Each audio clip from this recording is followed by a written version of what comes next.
Bismillahirrahmanirrahim. Assalamualaikum warahmatullahi wabarakatuh.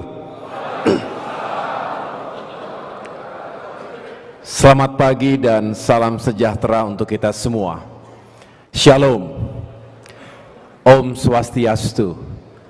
Namo Buddhaya, salam kebajikan. Yang saya hormati dan muliakan Menteri Pertanian Republik Indonesia, Bapak Andi Amran Sulaiman. Berikan tepuk tangan untuk Bapak Mentan kita.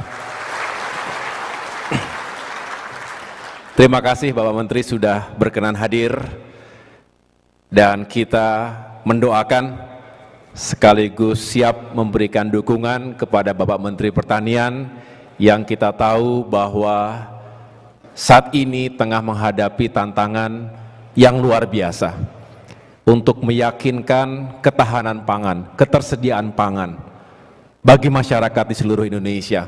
Tadi beliau cerita saat menunggu acara ini dimulai bahwa dalam waktu dekat ada target yang luar biasa, 5 juta hektar cetak sawah baru untuk meyakinkan sekali lagi ketersediaan pangan bagi seluruh rakyat.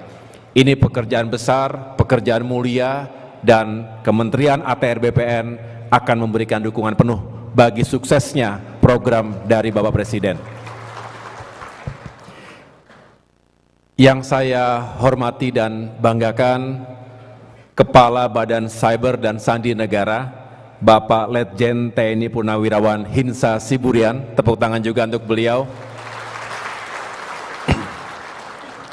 Beliau ini senior saya di TNI.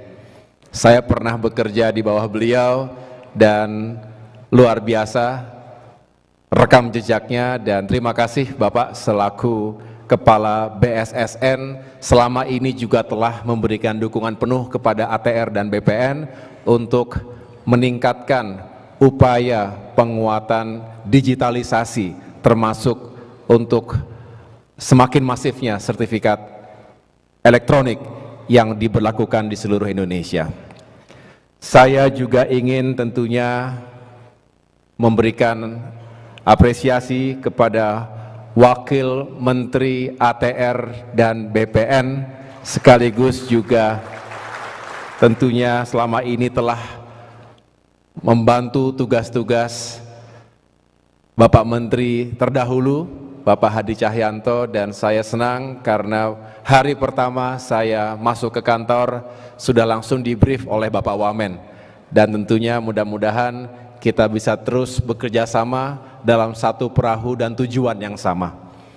Saya juga tentunya ingin menyapa dan mengucapkan terima kasih kepada Bapak Panglima TNI atau yang mewakili. Sampaikan salam hormat saya kepada Bapak Jenderal TNI Agus Subianto. Saya bersama-sama beliau pada saat di IKN kemarin, dan tentunya yang saya hormati pula Bapak Kapolri yang hari ini diwakili oleh Bapak Kepala Badan Reserse Kriminal Kabar Reskrim. Tepuk tangan untuk Bapak Wahyu Widada yang juga kemarin telah hadir dalam acara praoperasi. Bapak Jaksa Agung yang diwakili oleh Bapak Jaksa Agung Muda Intelijen, terima kasih Bapak Reda. Bapak Menteri Dalam Negeri yang diwakili oleh Dirjen Kependudukan dan Catatan Sipil, terima kasih Pak. Bapak Menteri Kelautan dan Perikanan yang diwakili oleh staf ahli bidang ekologi dan sumber daya laut, terima kasih.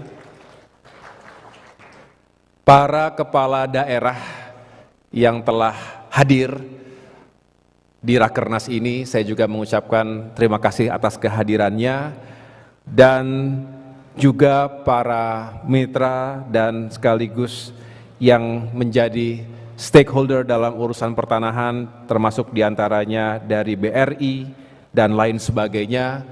Dan tentunya yang saya cintai dan banggakan, segenap jajaran pimpinan, baik di tingkat pusat, Bapak Sekjen, Bapak Irjen, para Dirjen, dan dari tingkatan provinsi serta kabupaten kota yang telah hadir di acara Rakernas pagi hari ini. Apa kabar semuanya? Sehat ya? Saya boleh absen nggak nih? Katanya 1000 lebih datang tadi ya. Saya ingin mendengarkan suaranya. Kalau saya sampaikan mungkin tidak harus per provinsi, tapi pulau-pulau besar lah. Tolong teriakan siap yang keras untuk menunjukkan semangat kita hari ini. Siap Bapak Ibu sekalian? Siap. Kita mulai dari ujung barat. Sumatera. Mana Sumatera? Oke, berarti paling jauh dari Aceh ya? Pahaba. Habaget. Oke. Tepuk tangan untuk Sumatera. Kalimantan. Mana Kalimantan? Sehat semuanya? Terima kasih. Kita ke tempatnya Pak Amran. Sulawesi.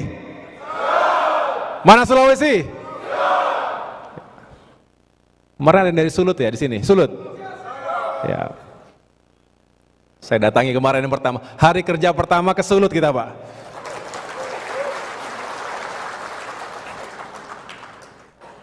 Maluku ada? Termasuk Maluku Utara, betul?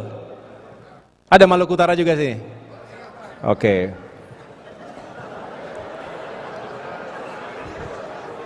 Mana pulau yang paling utara mana? Di sana ada?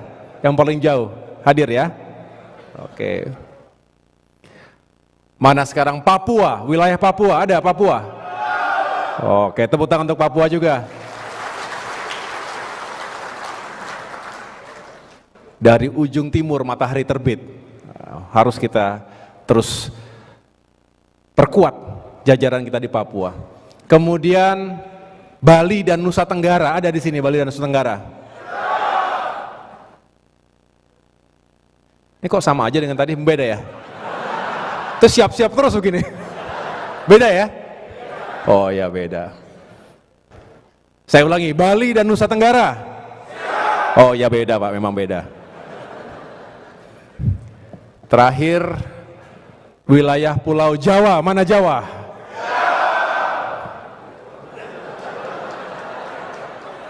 Ini Jawa semua ini. Jawa Barat, mana Jawa Barat? Oke. Banten? Kok agak lemes? Banten? Oke. DKI Jakarta? Ya. Paling jauh ya. Jawa Tengah. Oke, terima kasih. Daerah Istimewa Yogyakarta. Oke. Paling banyak tanahnya itu, Pak. Yang terakhir Jawa Timur. Oke.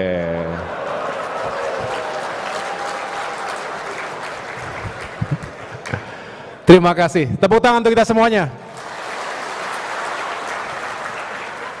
Alhamdulillah, ini harus kita cairkan suasana dulu. Sekaligus saya ingin memperkenalkan diri.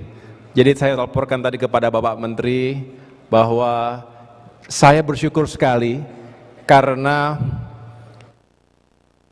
justru melalui forum Rakernas ini saya bisa langsung bertatap muka dengan seluruh pejabat utama, baik di tingkat pusat, di daerah maupun di tingkat kabupaten kota. Kakanwil, ada para Kanwil di sini? Kakanwil hadir semuanya? Kakantah hadir semuanya? Terima kasih.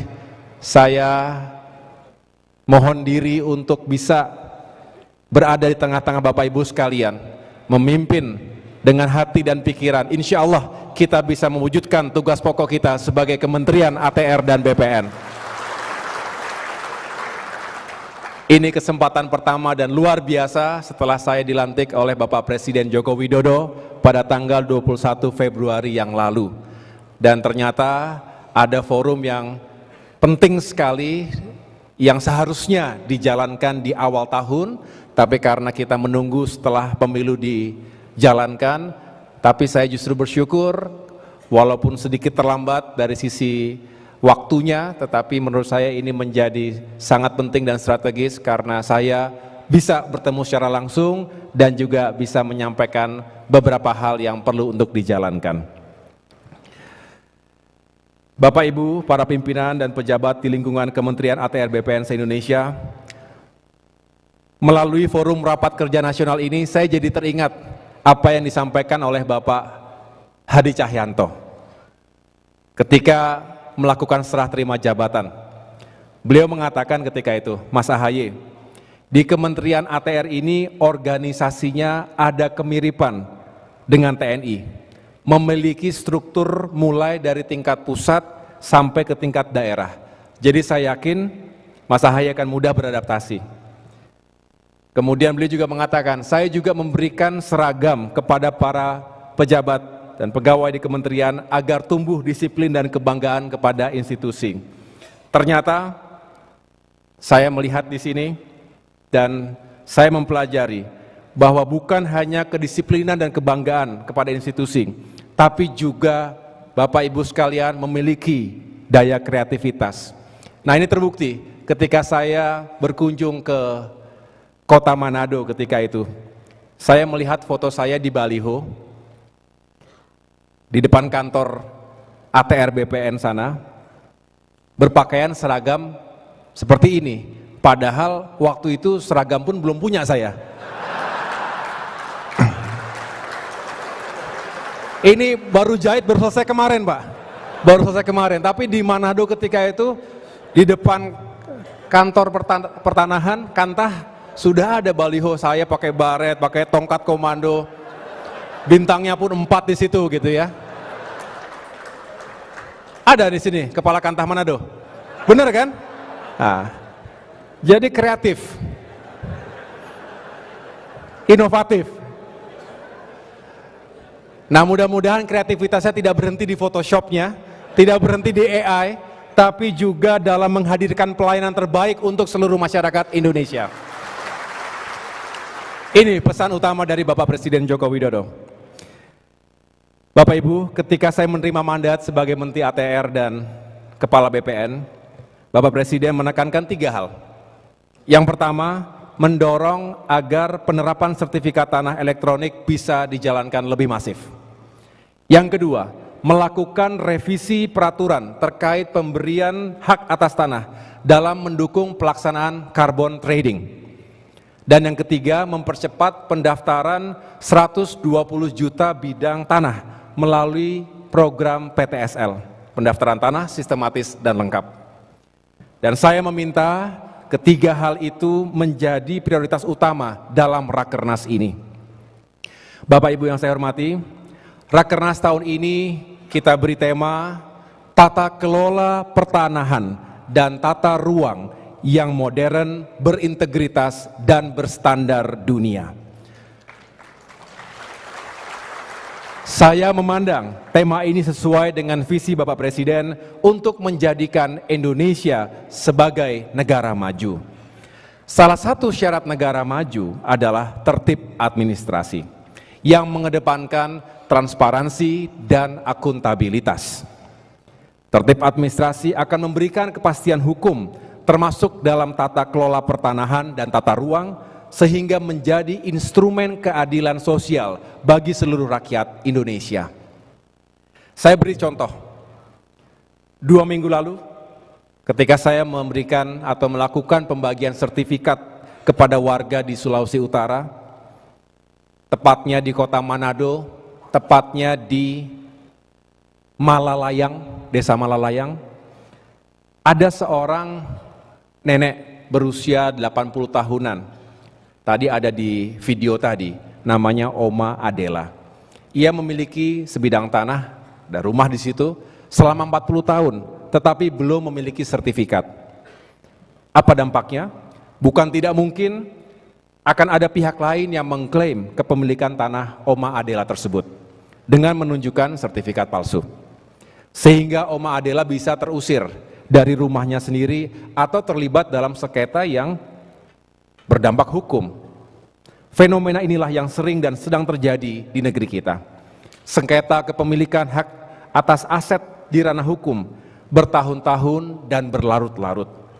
Tetapi alhamdulillah, sekarang ini karena Oma Adela telah memiliki sertifikat tanahnya, maka negara menjamin dan melindungi secara hukum kepemilikan tanah Oma Adela tadi.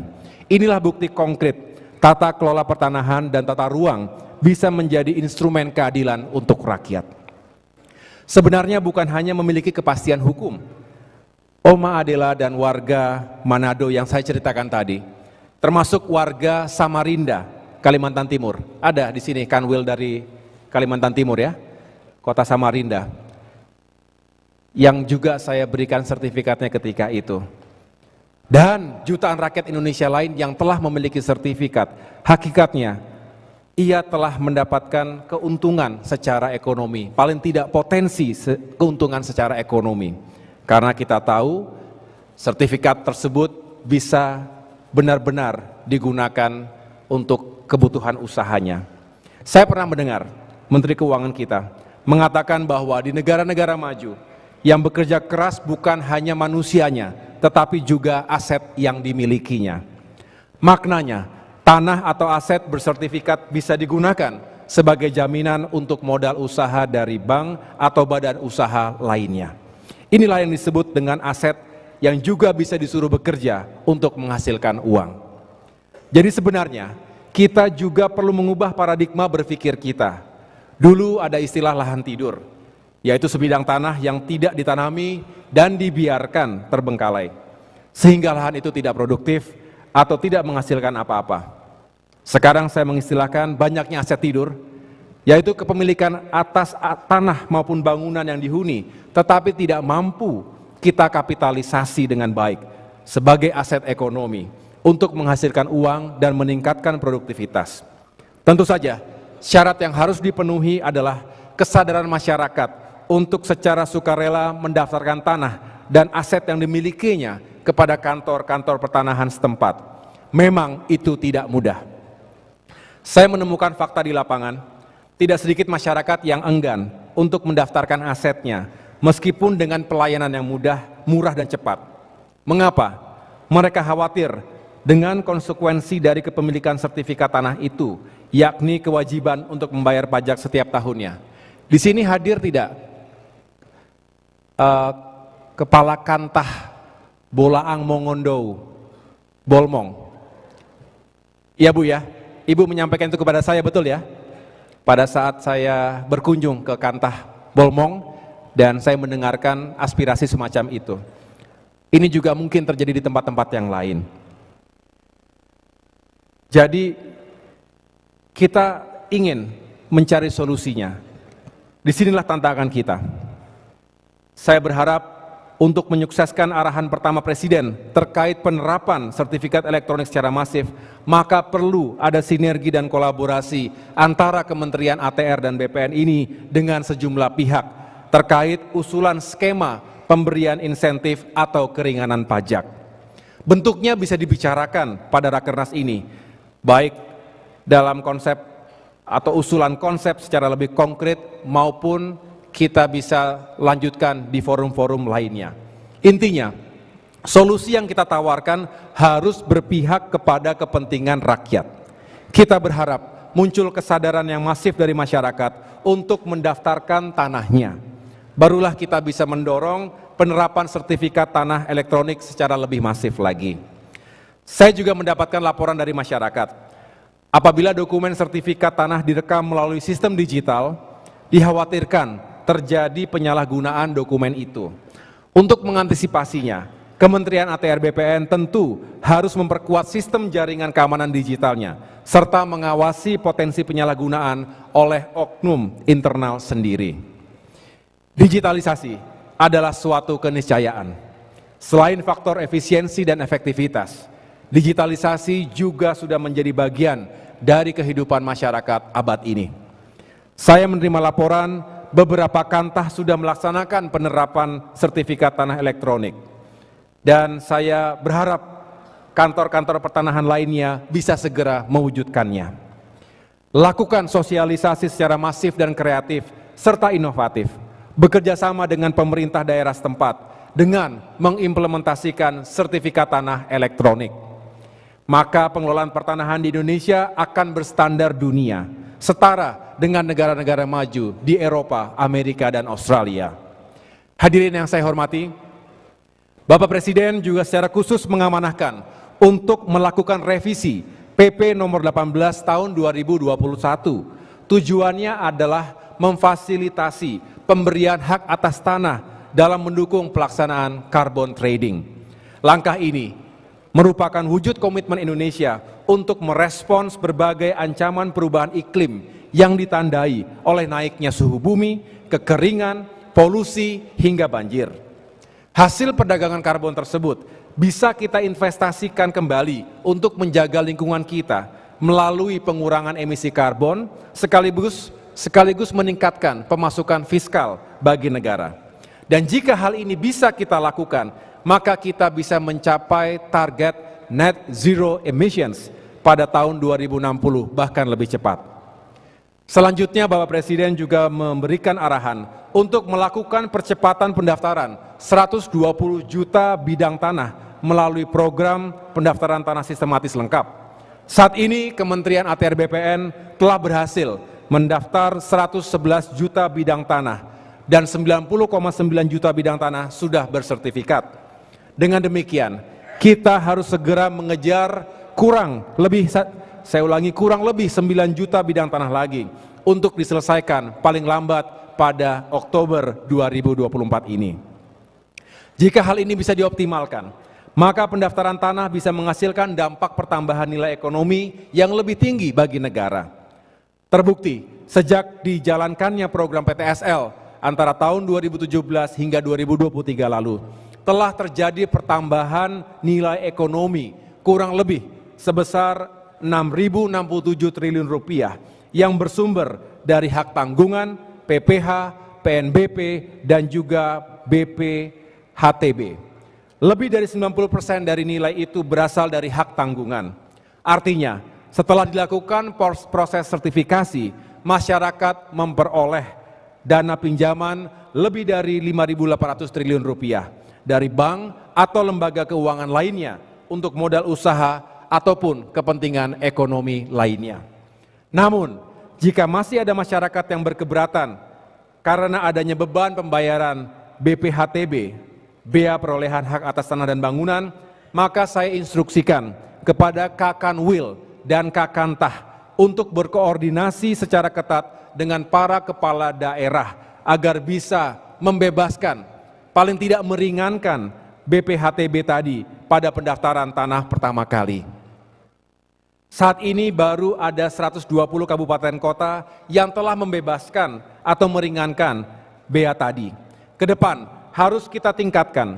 Sementara itu, komitmen untuk percepatan sertifikasi tanah-tanah wakaf dan rumah-rumah ibadah serta perlindungan tanah-tanah ulayat masyarakat hukum adat harus terus dilanjutkan. Jangan ada diskriminasi. Selain 3 arahan tadi, dalam kunjungan ke Ibu Kota Nusantara minggu lalu, Bapak Presiden juga mengingatkan kepada kita tentang penyelesaian persoalan 2086 hektar lahan di IKN. Persoalan ini harus segera dituntaskan dengan clean and clear, sehingga para investor memiliki jaminan kepercayaan atas investasinya di IKN. Untuk itu, saya meminta para pejabat eselon 1 disupervisi oleh Bapak Wamen untuk segera menyelesaikan tugas ini. Tolong laporkan progresnya kepada saya pada kesempatan pertama. Bapak Ibu yang saya hormati, selain agenda utama yang saya jelaskan tadi, ada sejumlah hal yang juga perlu menjadi perhatian kita. Pertama, terkait dengan tata ruang dan investasi. Saya ingin menegaskan bahwa rencana detail tata ruang RDTR memiliki peranan penting sebagai panglima pembangunan sekaligus pintu masuk bagi investasi.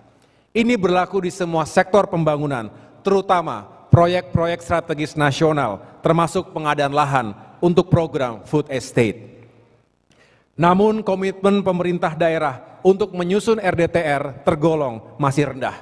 Saat ini baru ada 420 RDTR yang menjadi perda atau perkada, dan 210 RDTR yang terintegrasi dengan sistem Online Single Submission OSS dari total 2.000 RDTR yang harus diselesaikan di 514 kabupaten dan kota. Artinya, Dirjen Tata Ruang, Kakanwil, dan Kakantah harus bekerja ekstra keras bersama kepala-kepala daerah untuk menyelesaikan RDTR ini. Hal ini selaras dengan SDG nomor 11 dan 13, yaitu Sustainable Cities and Communities dan juga Climate Action. Kita harus membantu agar para investor memiliki jaminan kepastian hukum dengan RDTR ini, dan izin yang kita berikan sesuai dengan otoritas Kementerian ATR dan BPN. Tujuan kita bukan hanya untuk menguntungkan para investor, tetapi juga demi kemaslahatan rakyat. Kita berharap investasi, utamanya yang padat karya, akan membuka jutaan lapangan kerja baru, yang pada akhirnya rakyat akan memiliki pekerjaan yang layak, penghasilan yang baik, juga daya beli untuk mencukupi kebutuhannya sehari-hari. Dengan demikian, Kementerian ATR BPN ikut membantu meningkatkan perekonomian negara dan kesejahteraan rakyat, kesejahteraan untuk semua. Yang kedua, reforma agraria sebagai program strategis nasional. Para petani gurem, buruh tani, dan petani penggarap lahan harus mendapatkan kepastian status lahannya melalui sertifikat.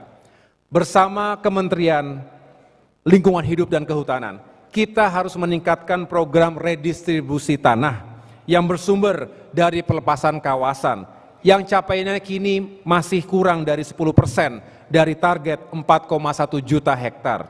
Ini masih jauh dari yang diharapkan. Oleh karena itu, Kementerian ATR BPN mengajak kita semua untuk menghilangkan, juga mengikis sekat-sekat antar kementerian dan lembaga. Ini kunci untuk menyukseskan tujuan besar reforma agraria. Dan yang ketiga, bank tanah untuk ekonomi yang berkeadilan. Pasca pelantikan saya sebagai Menteri, Menko Marifest, Bapak Luhut Panjaitan, menitipkan pesan kepada saya tentang optimalisasi bank tanah.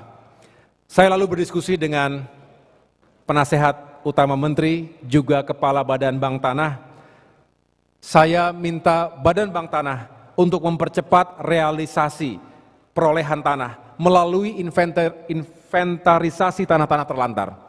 Untuk itu, saya juga menginstruksikan kepada para Dirjen, Kakanwil, dan Kakantah untuk menyukseskan program ini.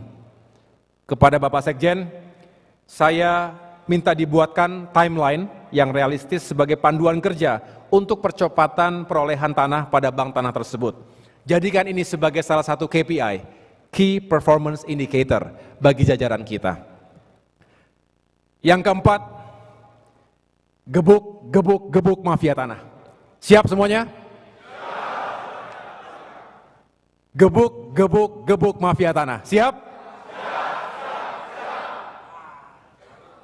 Tepuk tangan untuk kita semuanya.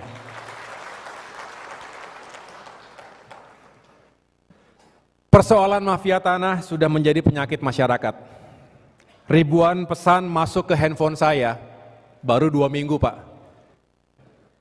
Baru 2 minggu jadi menteri, ribuan pesan masuk ke handphone saya, termasuk ke media sosial, baik di komen maupun direct message di DM, itu yang mengeluhkan, mengadu masalah mafia tanah.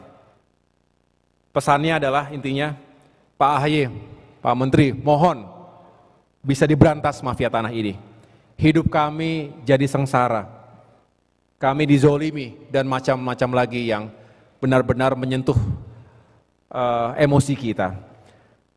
Bapak Ibu sekalian, mengingat pentingnya permasalahan ini dan menjadi sorotan dari masyarakat luas, maka hari Senin kemarin,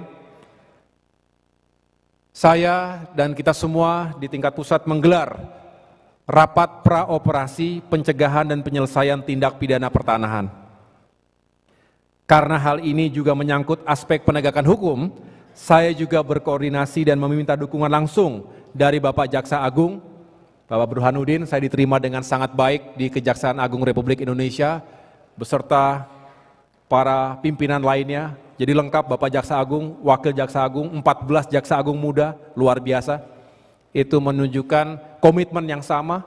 Kemudian sore harinya saya diterima juga dengan sangat terhormat oleh Bapak Kapolri, hadir juga ada Bapak Kabar Eskrim dan pejabat teras Mabes Polri lainnya, untuk meyakinkan bahwa kita semua dalam satu perahu yang sama.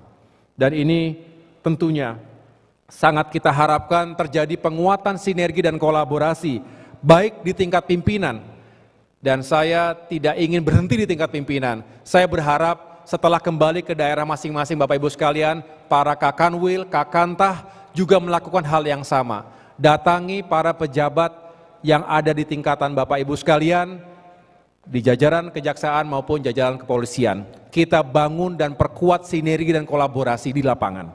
Ini penting, karena hanya dengan itu, Satgas Anti Mafia Tanah, mana Brigjen Arif Rahman? Nah, ini Komandan Satgas Anti Mafia Tanah. Hanya dengan sinergi dan kolaborasi tadi, kemarin juga ada yel-yelnya. Gimana? Sinergi, kolaborasi, gebuk mafia tanah, begitu. Mudah-mudahan jangan hanya yel-yel saja Bang, tapi betul-betul kita tingkatkan. Dan saya harus mengapresiasi karena tahun 2023 Kementerian ATR BPN didukung penuh oleh para penegak hukum memberantas mafia tanah telah berhasil menyelamatkan potensi kerugian negara lebih dari 13 triliun rupiah. Ini sebuah pencapaian yang luar biasa. Ketika itu Bapak Menteri Hadi Cahyanto, dan kini saya punya komitmen untuk melanjutkan itu semua, bahkan meningkatkannya lagi. Mudah-mudahan walaupun waktunya singkat, 7 bulan saja menuju Oktober 2024, banyak hal yang bisa kita lakukan. Siap semuanya? Siap. Insya Allah kita bisa. Bapak Ibu sekalian, kita semua harus punya komitmen untuk memberantas mafia tanah ini. Kita harus mulai dari rumah kita sendiri. Kita harus mulai dari Kementerian ATR BPN ini. Zona integritas tidak boleh hanya sekedar jargon dan formalitas. Pembangunan kapasitas SDM tidak akan berarti apa-apa tanpa dibarengi dengan penguatan integritas dari tingkat pusat hingga daerah. Oleh karena itu, tidak boleh lagi ada oknum atau pejabat internal yang justru baik disengaja maupun tidak disengaja terlibat dalam praktik-praktik kejahatan pertanahan. Untuk itu, saya menginstruksikan kepada Inspektorat Jenderal untuk melakukan pengawasan secara ketat. Pendekatan preventif tentu jauh lebih baik daripada pendekatan represif. Tapi kita juga akan bertindak tegas sesuai dengan aturan yang berlaku. Tapi Bapak Ibu juga jangan khawatir, karena sebaliknya, saya juga tidak akan membiarkan ada kepala kantor pertanahan yang masuk penjara akibat ulah mafia tanah. Padahal pejabat itu sudah bekerja sesuai dengan aturan yang berlaku. Setuju? Saya akan bela dan saya akan fight dengan seluruh cara dan sumber daya yang saya miliki. Saya akan tegakkan kebenaran dan keadilan di institusi ini, asalkan semua mengikuti aturan yang baik. Bapak Ibu sekalian, sebelum mengakhiri sambutan ini, saya ingin menyampaikan penekanan terkait dengan arah kebijakan strategis Kementerian ATR BPN pada tahun 2025-2029 sebagai berikut. Pertama, perbaikan pengelolaan pertanahan melalui peningkatan pendaftaran tanah. Kedua, optimalisasi reforma agraria.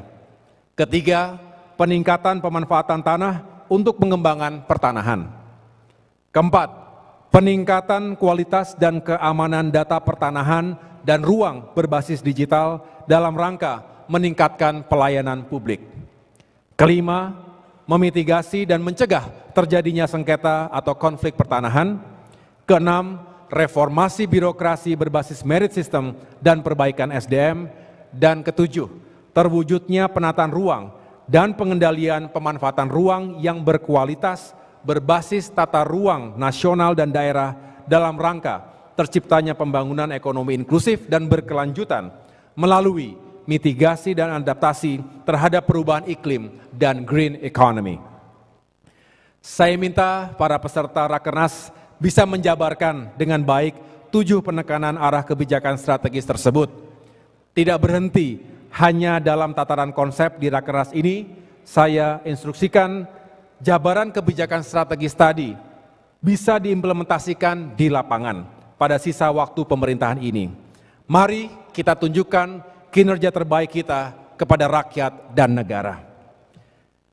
2 pekan ini saya mengamati banyak masalah yang timbul dan tidak selesai secara berlarut-larut. Bukan karena tidak adanya technocratic capacity atau bukan karena tidak adanya kemampuan teknokratis, tapi lebih karena absennya political goodwill. Karena tidak adanya dorongan yang kuat secara politis. Oleh karena itu, mari saya mengajak semua yang terkait dengan keadilan di bidang pertanahan ini, mari kita menyatukan tekad untuk menjadi bagian dari solusi bagi persoalan rakyat, termasuk untuk meningkatkan pertumbuhan ekonomi di masa depan.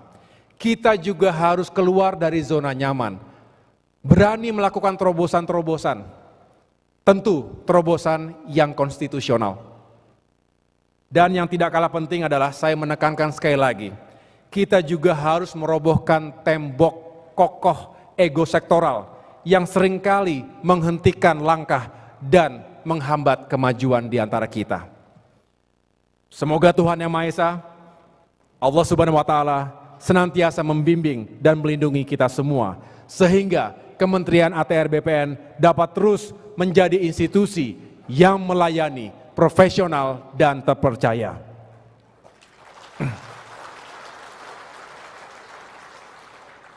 Akhirnya, dengan mengucap Bismillahirrahmanirrahim, Rapat Kerja Nasional Kementerian Agraria dan Tata Ruang Badan Pertanahan Nasional tahun 2024 saya nyatakan dibuka. Terima kasih. Wassalamualaikum.